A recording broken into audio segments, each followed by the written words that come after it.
precisamos não ter preconceito nenhum de discutir qualquer inovação, qualquer modernização institucional de um país que está em permanente transformação, especialmente no mundo do trabalho. Porém, o que eu me insurjo contra é o eixo central e a oportunidade e a falta de legitimidade. Então, a falta de legitimidade, nós estamos sob um golpe de Estado em que a população saiu da jogada e agora só uma transa de plutocratas, de barões, não é? Jogando um jogo que não pertence a eles. Segundo, na oportunidade é absolutamente hostil, porque nós temos 14 milhões e 300 mil brasileiros desempregados, 9 milhões de brasileiros empurrados para a informalidade, por biscate, se virando para levar alguma coisa para casa. E na questão fundamental do conceito, tem 150 artigos, e evidentemente que não é tudo que é ruim, mas o centro dela devolve o trabalho, que é um valor social mais relevante do mundo moderno, à mercadoria que ele era no século XIX, na medida em que cria uma categoria absolutamente exótica, que não existe em nenhum lugar do mundo, nem na literatura, que é fazer valer o negociado sobre o legislado. Ora, se você tem um mundo do trabalho fragilizado como está, pelo desemprego aberto, e você tem uma fila de pessoas precisando de emprego, como é que você vai empoderar nesse momento o empresariado para fazer valer a negociação desigual sobre a legislação, que é a proteção do mais frágil? E isso é o que nós precisamos pôr na consciência do povo brasileiro. Agora o Congresso votou, o Senado votou agora à noite a reforma, e agora? Bom, agora nós vamos ver na prática o que eu estou lhe dizendo, e o país vai ver que, entre outras agendas graves, nós temos que colocar em debate no futuro próximo, está a modernização da legislação trabalhista e já a correção dos abusos. Porque a senhora vai ver também, já começa, para quem é mais esclarecido, para quem está acompanhando detalhes, por exemplo, aquela PEC 55, que na prática revoga a Constituição de 88, ao proibir expansão de gastos com saúde, educação, segurança pelos próximos 20 anos. E impondo um reajuste nominal global de apenas, nesse caso, 3%, que é a inflação projetada por ano que vem. Isso não cabe, isso aí simplesmente é impraticável. E sem a reforma da Previdência, mais ainda, porque o governo fez o cálculo com a reforma da Previdência. É evidente. Pronto, mais uma vez, parabéns a vocês de Goiânia. Desde a hora que eu cheguei aqui, a imprensa tem me tratado com esse nível de qualidade das questões. E é isso que está em debate, não é, Futrico? Parabéns a vocês. E, de fato, a senhora chamou a atenção. Com a Previdência Social, com casca e tudo, do jeito que eles propuseram, a estimativa era de que em 10 anos nós economizaríamos 600 bilhões de reais, começando com pouco e acabando com muito. Supondo, só para argumentar, que 600 bilhões fosse um décimo disso por ano, nós chegaremos a 60 bilhões, quando o buraco da conta primária do governo esse ano é de 150 bilhões. Então, evidentemente, é mais um remendo perverso, porque ofende interesses absolutamente frágeis em relação aos privilégios. Todos vocês sabem que 2% dos beneficiários da Previdência levam mais de 1/3 de todo o benefício. Ninguém mexeu com isso. Os políticos, os magistrados, os procuradores, enfim, só eu, Ciro Gomes, teria direito a 3 pensões vitalícias, que me dariam ao redor de 80 mil reais. Estou contando essa história hoje porque nunca aceitei receber e quero ter moral para criticar aquilo que eu estou criticando hoje. Como é que num país em que extensamente a mulher do povo tem uma dupla jornada de trabalho, você vai impor ela a mesma idade mínima do homem? Como é que você vai impor a um professor que ele dê 49 anos de aula para ter direito à aposentadoria integral? Onde é que existe isso no mundo? Se alguém me disser, tem um país do fundo da África, ou do fundo sei lá, da Ásia que faz isso, eu calo a boca. Não tem nenhum que eu conheça. Como é que você impõe a um policial estar na rua enfrentando a violência com 49 anos para ter direito à aposentadoria integral? Como é que você iguala a idade mínima um trabalhador rural de sol a sol, madrugada adentro, para produzir alimentos para a nossa sociedade, com um engravatado de trabalho em ar-condicionado da cidade? Isso não é razoável. Com relação à denúncia contra o presidente, as trocas lá na comissão parece que vão dar maioria para o governo. Sim. Porque são 772 votos, é mais fácil. O senhor acha que com isso o governo continua com governabilidade? Como vai acontecer na sua expectativa? Nós temos um moribundo político que transformou o Palácio do Planalto numa trincheira de luta pela sua impunidade. Hoje o Brasil, com todos os problemas que tem, todas as energias do Palácio do Planalto, do governo e da sua quadrilha, são dedicadas ao suborno, à conspurcação da vontade popular, ao constrangimento, à chantagem, despudoradas. Imagina a senhora que se faz isso em público, não é? Imagina o que eles não estão fazendo para obstruir a justiça em privado. né, na clandestinidade, nos porões aí do Palácio do Jaburu, onde se recebem pessoas sem registro. É uma tragédia o que o Brasil está vivenciando. Eu acho que ele escapa por essas chicanas, mas na próxima ele cai. Ciro, o governo vem comemorando alguns dados aí, como uma deflação no mês de junho e algum aumento nos empregados no Brasil, como uma retomada do crescimento econômico. Como é que o senhor avalia essa visão? Foram vocês, os brasileiros do Centro-Oeste, que mais uma vez carregando o Brasil nas costas, produziram a base para essa mistificação, para essa manipulação. O Centro-Oeste, basicamente o agronegócio brasileiro, produziu um aumento em relação ao ano passado, ao mesmo período do ano passado, de 9,2%. Então você tem que o efeito, né, do agronegócio sobre o conjunto da economia crescendo tão como fez, independentemente de governo, que a estação climática foi boa, porque os preços dos produtos melhoraram de volta no mercado internacional, não ao ponto de ser o que eram no passado, mas melhoraram, e isso então produz uma estatística que, uma fazenda média, dá essas ilusões. Mas basicamente a senhora só vai ver o país sustentando desenvolvimento se a senhora olhar para o consumo das famílias, e ele está estagnado ou em retrocesso. Ou olhar especialmente para a formação bruta de capital, ou seja, a taxa de investimento, ela está paradinha ou em declínio. Portanto, não há como se falar em crescimento econômico a não ser as virtudes do fundo do poço. Quando você bate no fundo do poço, repõe estoque, ajusta aqui, e qualquer estatística, comparado com a tragédia que foi o ano passado, vai sempre parecer melhor. Mas o país está proibido de crescer estruturalmente.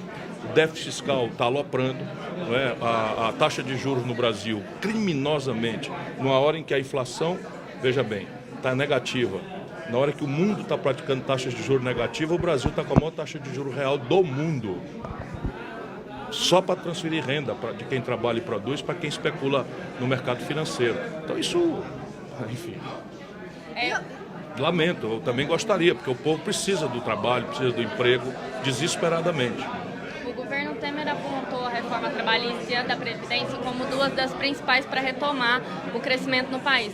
O senhor avalia que elas realmente são as mais importantes ou quais seriam, na opinião do senhor? A reforma da Previdência feita corretamente, ou seja, a ideia de que você convoque o país para discutir um desenho futuro de previdência social com base no conceito de capitalização pública, sob controle dos trabalhadores, com regras de mérito para a eleição de investimentos e um governo que dirige esses investimentos para aqueles pontos nevrálgicos onde o Brasil tem potencial e já está gastando dinheiro, tem um efeito importante, porque são três os grandes fatores impeditivos do Brasil crescer.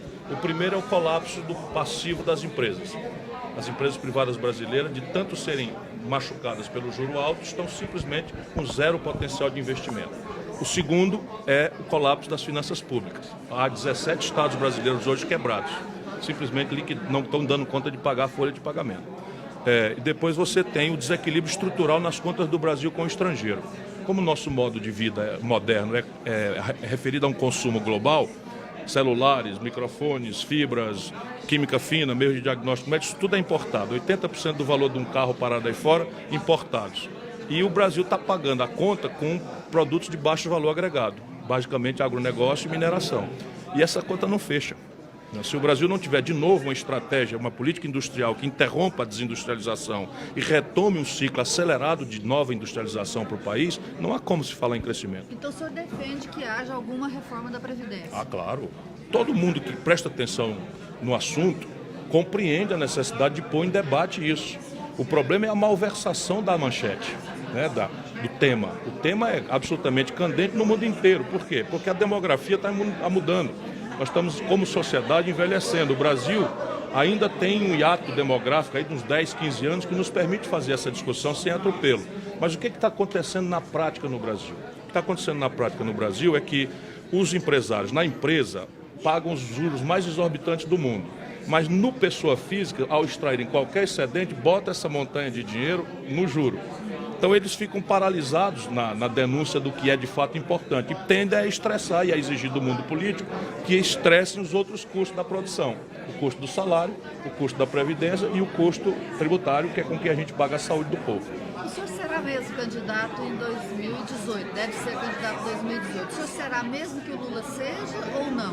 Eu já disse que não tenho vontade de ser, mas não é propriamente uma renúncia a um direito que eu sequer tenho. Eu já dei a palavra de que o meu partido, o PDT, é quem terá a palavra final. Se o PDT entender que eu sou candidato, eu serei candidato com todo entusiasmo, vou apresentar uma proposta que eu tenho amadurecido há muitos anos, conheço o território, a economia do Brasil, as inteligências do país, acumulei uma experiência de 38 anos de vida pública limpos, né? Nunca respondi ao inquérito sequer para ser absolvido, que nada mais é do que a minha obrigação, e eu estou lembrando isso só porque esses tempos estão muito estranhos. Agora, por que eu digo que não gostaria de ser? Porque se o Lula entrar, ele destrói completamente o ambiente da discussão do futuro do país. Vai ser uma eleição marcada pelo ódio, pelas paixões, sobre o caudilismo do Lula ser a salvação da lavoura, sem precisar dizer nada nem como, sem sequer, vamos dizer, fazer uma autocrítica de quem botou o Michel Temer na linha de sucessão, quem empoderou Eduardo Cunha para ir para a presidência da Câmara, tudo isso foi o seu Lula, brincando de Deus. Isso eu não faço para atacá-lo, estou falando para defender o futuro do país. Uma situação crítica como a nossa, nós não aguentamos mais. Mais 4 anos, 8 anos de guerra, de ódios, de paixões despolitizadas, isso não é razoável. De maneira que eu considero que ele prestará um desserviço a ele, porque não reproduzirá jamais o governo extraordinário que fez, por uma circunstância muito específica, e um desserviço especialmente ao país. O senhor acha que uma eventual candidatura do Lula prejudica a esquerda, no sentido de que poderia dividir votos? O Brasil precisa de um projeto mais amplo do que esse adjetivo esquerda. Ser de esquerda, naturalmente, é um compromisso moral que alguém tem ou não tem, que é a ideia de que você está na vida para ajudar as pessoas que não tiveram a mesma oportunidade que você teve a evoluírem, a crescerem, a superar a desigualdade, a injustiça, a miséria. E esse, por exemplo, é o sentido moral superior da minha militância a vida inteira. Porém, o país não cabe num projeto de esquerda. O Brasil tem uma emergência de novos empreendedores no campo e na cidade que estão se virando, apesar do Estado, né, que estão... E é essa gente que nós temos que procurar. E não adianta chegar com o esquerdismo, que é, como já dizia o Lenin, a doença infantil do comunismo. Nós precisamos fazer um projeto grande, que caiba basicamente um entendimento entre quem trabalha e quem produz no Brasil. Existe clima político para esse entendimento hoje no Brasil? Sem o Lula, zera tudo e há um clima para se construir uma coisa nova, novas premissas políticas, novas formas de manejar essa contradição do Congresso versus o Executivo e tal. Mas com ele, simplesmente ninguém vai ver. Eu vou estar lá dizendo, presta atenção, né? O presidencialismo tem uma lógica de impasse, é preciso ter uma proposta de reforma tributária, é preciso reformar a estrutura da Previdência e tal, é preciso consertar as finanças do setor privado e tal. E ninguém vai prestar atenção, pelo menos no princípio do debate. Então o senhor não pretende apoiar o Lula em 2018? Não, de jeito nenhum. E o Haddad? Existe a possibilidade? Eu apoio o Lula em 89, apoio o Lula em 94. 94 não, porque ele ficou contra o Real e eu era ministro da Fazenda do Itamar, ajudei a fazer o Real. Apoiei o Lula no segundo turno, que não aconteceu em 98, mas estava apalavrado. Apoiei o Lula em 2002, quando eu não fui ao segundo turno, ele foi. Retirei minha candidatura em 2006 para apoiar o Lula. Em 2010, sofri uma rasteira dentro do meu partido, manipulado pelo Lula. Ainda assim, como eu sei que o Brasil está acima de tudo, apoiei a Dilma. Fiquei com a Dilma até o fim, o Ceará deu 2/3 dos votos contra o impeachment, então ninguém vai me confundir. Agora, meu patrão é o Brasil, e desta feita o Lula presta um desserviço ao país. A articulação com o Haddad existe mesmo? O senhor já convidou para ser seu vice? Não. É muito cedo, porque a gente quer especular sobre o futuro, e o Haddad é um grande quadro. Eu tenho por ele, mais do que respeito, afeição e carinho. Nós temos nos encontrado a miúde para discutir essas alternativas. Somos coautores desse manifesto que o professor Bresser Pereira lidera, do Projeto Brasil Nação. Estamos colocando em pratos limpos ali os preços da economia que estão errados, que a gente quer consertar, e nós temos trabalhado muito juntos.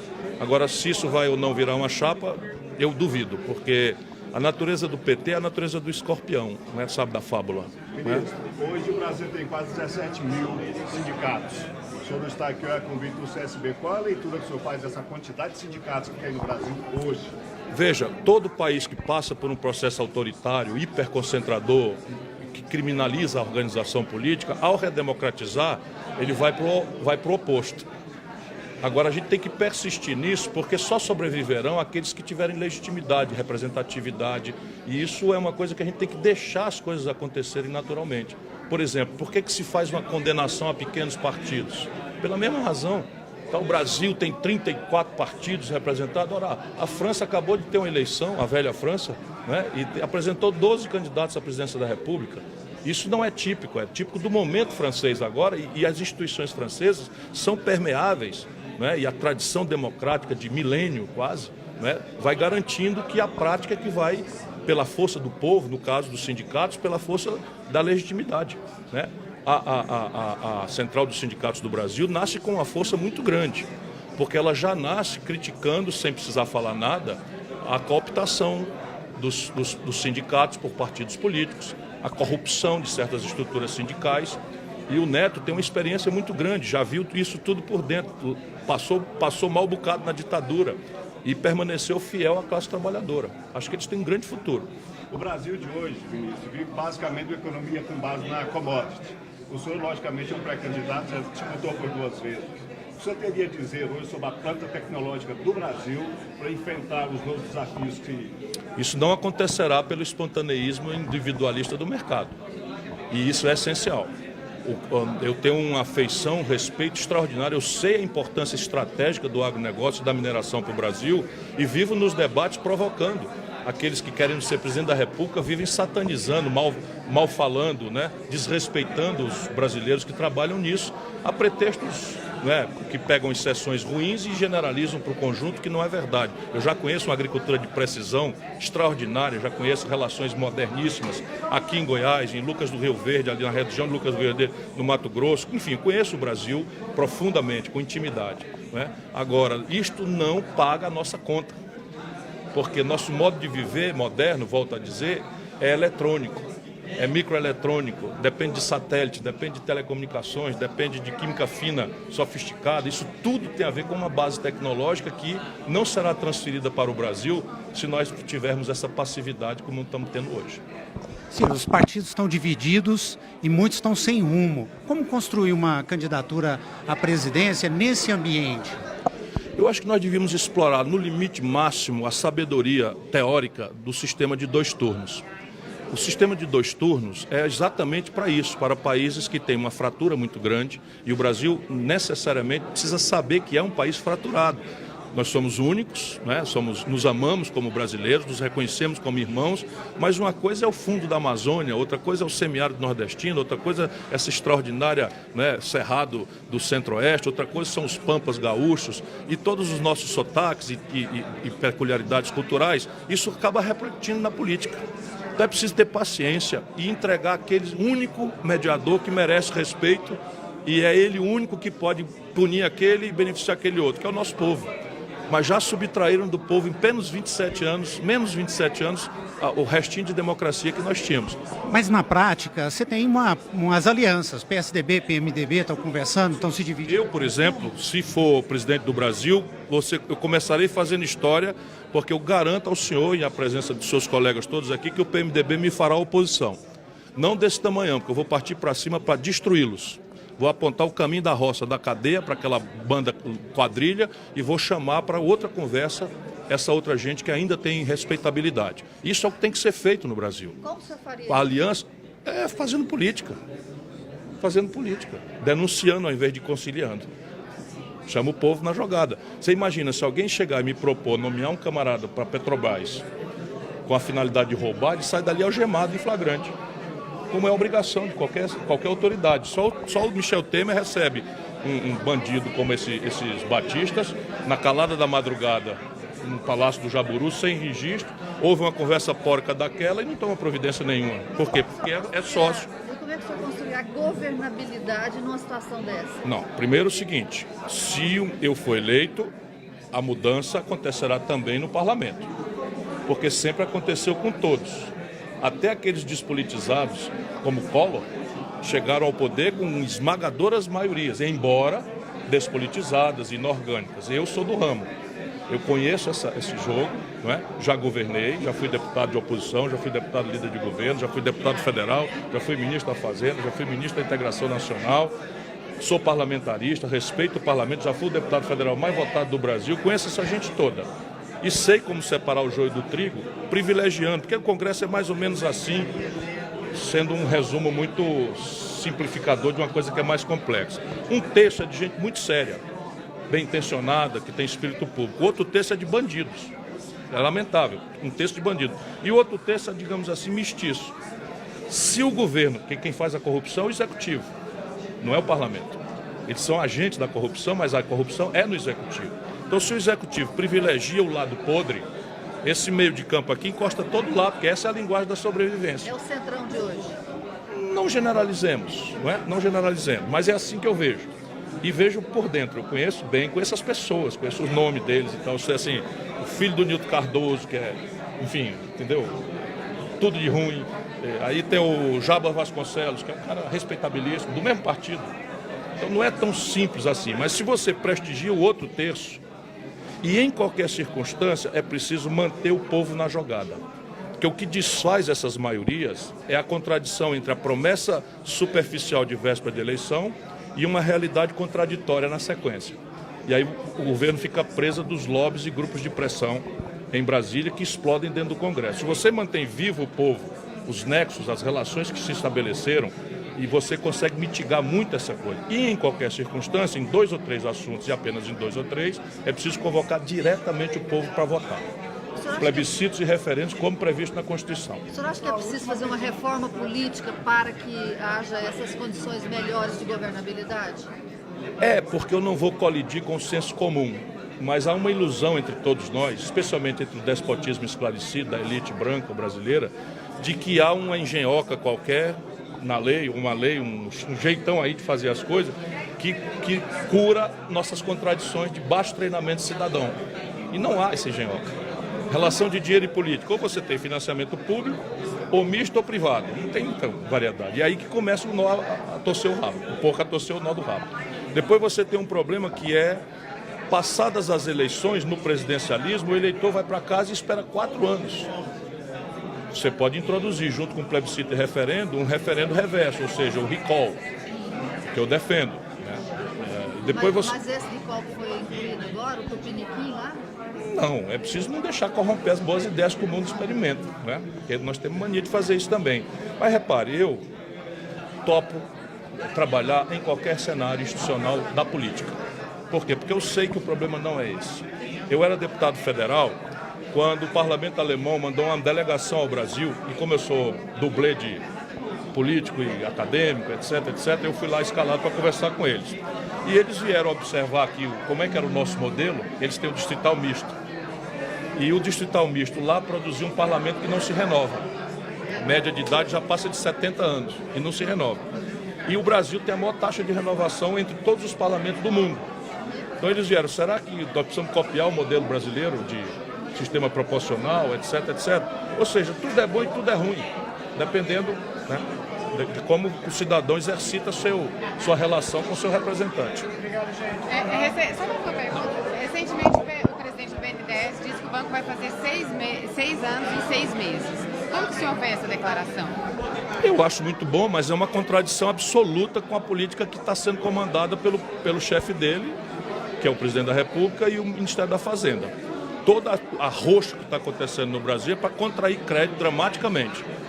E se o BNDES vai na contramão disso, eu quero saber qual é o funding. Por quê? Porque a primeira providência que o Michel Temer fez para fraudar, essa é a verdadeira pedalada fiscal, as contas do ano passado, foi obrigar o BNDES a antecipar pagamentos de 100 bilhões de reais que ele jogou tudo no saco sem fundo da dívida. De maneira que o BNDES está descapitalizado. Quem que é o interlocutor político do senhor aqui em Goiás? Com quem que o senhor conversa? Eu sou do PDT, mas tenho muitos amigos aqui. Inclusive, surpreendentemente para todos, eu sou amigo do governador, sou amigo do prefeito. Eu transito há muitos anos. Eu fiz a campanha das diretas já com o prefeito.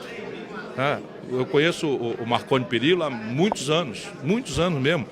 Encontramos por aí, de vez em quando, sempre nos confraternizamos e tal. E eu tenho o meu partido, o PDT. Mas só para lhe dar um exemplo, né, de... Como definir uma candidatura, como construir uma candidatura nesse Veja, ambiente? ninguém pode nem deve ganhar de véspera. Esse truque de conciliar todo mundo, entregando a alma, é o que aconteceu com o Fernando Henrique, que saiu pela porta do fundo desmoralizado até hoje. Nunca mais o PSDB ganhou uma. Esse truque, repetido pelo Lula, deu nisso aí que nós estamos assistindo. Nós precisamos experimentar outro caminho, que é a ideia de energizar a política. Não imaginar a ilusão de botar a política em piloto automático. e estabelecer que os conflitos que são naturais da vida democrática sejam feridos à frente do povo, na frente do povo. Negociar, ponderar. A grande negociação que tem que ser feita é com os governadores. Hoje a Federação Brasileira está quebrada. Agora, aqui PMDB, PSDB e PT são adversários entre si. Sei. Aonde que o senhor acredita que é mais possível uma aliança para o senhor? Eu não estou preocupado com isso agora. Estava tentando lhe explicar que a magia dos 2 turnos é a necessidade de que cada um vá com o seu próprio rosto, com uma certa intransigência ideológica, programática, e o povo arbitra os 2 que devem ir para o 2º turno. Aí sim, pela vizinhança, as alianças se transformam numa coisa natural. O que é que tem acontecido no Brasil? As alianças são feitas a preço de ouro para tomar tempo de televisão para si e deixar o adversário sem poder falar. Eu vou jogar o jogo que o jogo se apresentar. Mas o ideal para o país é que o povo fiscalizasse, porque essa esculhambação começa aí. Quando você vende a alma para ter tempo de televisão. Muitos vendem a alma na campanha, né? Na construção da aliança. Muitos vendem a alma na construção da aliança. É aí que tudo começa. Mas eu acho que essas eleições serão semelhantes às de 89. Você acha diferente o ambiente agora para as outras campanhas que o senhor disputou? Ah, completamente. Completamente. Porque O senhor se sente... não é que eu me sinto, eu estou fazendo 60 anos. Isso traz uma vivência, uma experiência, uma serenidade. Então, embora eu não vá abrir mão da minha indignação, que cresce todo dia quando eu assisto essas coisas que eu estou assistindo no Brasil. Mas o que basicamente mudou é que agora o PT não é mais aquela mistificação moralista que praticamente esmagava, né, o outro lado no Brasil. O PSDB virou a fraude que é. Então você tem um universo em que a população está procurando alternativas. E a alternativa sou eu.